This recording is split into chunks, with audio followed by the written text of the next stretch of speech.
بسم اللہ الرحمن الرحیم۔ اسلامک واقعات اور قصے دیکھنے کے لیے چینل کو سبسکرائب کیجیے۔ حضرت ابو بکر صدیق رضی اللہ عنہ کے دور میں ایک شخص ملک شام سے سفر کرتا ہوا آیا اور آپ کی خدمت میں حاضر ہوا اور عرض کرنے لگا کہ آپ امیر بھی ہیں یعنی مالدار بھی، اور امیر بھی یعنی مسلمانوں کے سربراہ بھی ہیں۔ عرض کرنے لگا، حضور میرے اوپر قرض چڑھ گیا ہے، میری مدد کریں۔ تو آپ اس کو اپنے گھر لے گئے۔ وہ شخص کہتا ہے کہ باہر سے دروازہ بہت خوبصورت تھا، لیکن گھر پر ایک چرپائی بھی نہ تھی۔ کھجور کی چھال کی چٹائیاں بچھی ہوئی تھی اور وہ بھی پھٹی ہوئی۔ فرماتے ہیں سیدنا صدیق اکبر رضی اللہ عنہ نے مجھے چٹائی پر بٹھا لیا اور کہنے لگے، ایک عجیب بات نہ بتاؤں؟ میں نے کہا بتائیے۔ تو عرض کرنے لگے، 3 دن سے میں نے اناج کا ایک دانہ بھی نہیں کھایا، کھجور پر گزارا کر لیتا ہوں۔ آج کل میرے حالات کچھ ٹھیک نہیں ہیں۔ تو وہ شخص کہنے لگا، حضور میں اب پھر کیا کروں؟ میں تو بہت دور سے امید لگا کر آیا تھا۔ تو فرمانے لگے، تو عثمان غنی رضی اللہ عنہ کے پاس جا۔ شخص کہنے لگا، مجھے تو بہت سارے پیسے چاہیے ہیں۔ تو آپ نے فرمایا، عثمان غنی رضی اللہ عنہ کے پاس جا، تیرا کام ہو جائے گا۔ وہ شخص کہنے لگا، آپ کا نام لوں کہ مجھے امیر المومنین نے بھیجا ہے؟ تو فرمایا، اس کی ضرورت ہی نہیں پڑے گی۔ وہ شخص کہنے لگا کہ وہ دلیل یا حوالہ مانگیں گے۔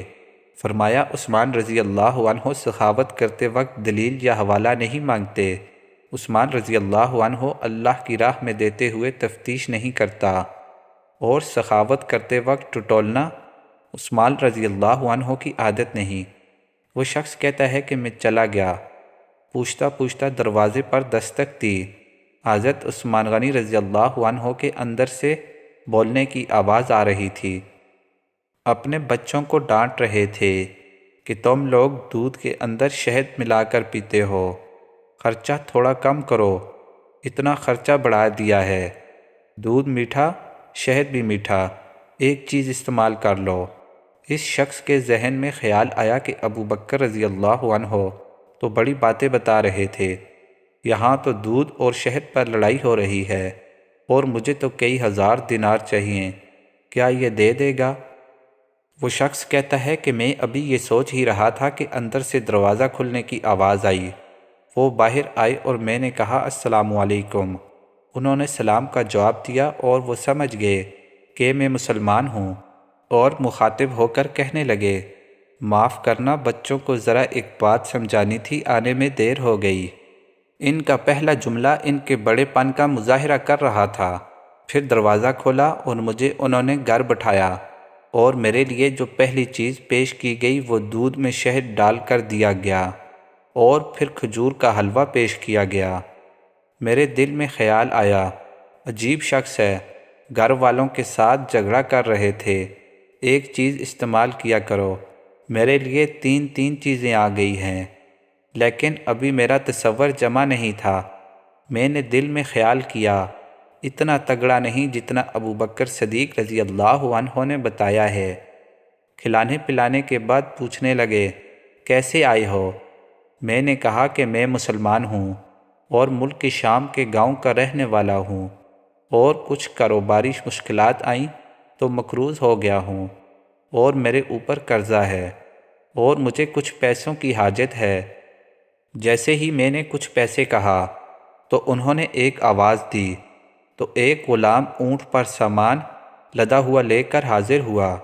مجھے 3000 اشرفیاں چاہیے تھی۔ حضرت عثمان غنی رضی اللہ عنہ کہنے لگے کہ اس اونٹ پر تیرے لیے، تیرے گھر والوں کے لیے میں نے کپڑے اور کھانے پینے کا سامان اور 6000 اشرفیاں رکھوا دی ہیں۔ تو پیدل آیا تھا، اب اونٹ لے کر جانا۔ اس شخص نے فوراً سے کہا، حضور یہ اونٹ انہیں واپس کرنے کون آئے گا؟ حضرت عثمان رضی اللہ عنہ فرمانے لگے، واپس کرنے کے لیے دیا ہی نہیں، یہ تحفہ ہے، تو لے جا۔ وہ شخص کہتا ہے کہ میں کہاں سے چلا تھا ڈھونڈتا ہوا، اور پھر مدینے میں آیا۔ اور جب مدینے میں آیا تو اللہ نے مجھے جولی بھر کے عطا فرمایا۔ کہتا ہے میری آنکھوں میں آنسو آ گئے اور میں نے کہا حضور آپ نے تو مجھے میری ضرورت سے کہیں بڑھ کر نواز دیا ہے، معاف کیجیے گا، میں سوچ رہا تھا دودھ شہد پر تو گھر میں لڑائی ہو رہی ہے۔